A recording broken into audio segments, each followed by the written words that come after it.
Okay, so I'm making this video because of what happened today when using this.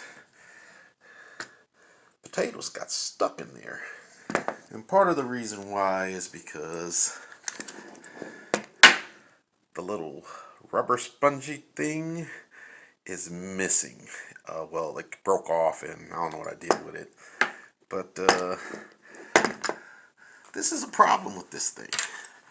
And I was trying to figure out a way to contact these folks to even just get the part, but I see what I'm going to have to do is actually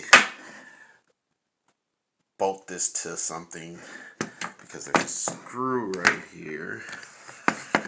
Let's see. I don't know if you could see it. Let's see here. Oh yeah, there it is. You see that screw? So I should be able to find a screw to fit that in. But I really would like the rubber thingy.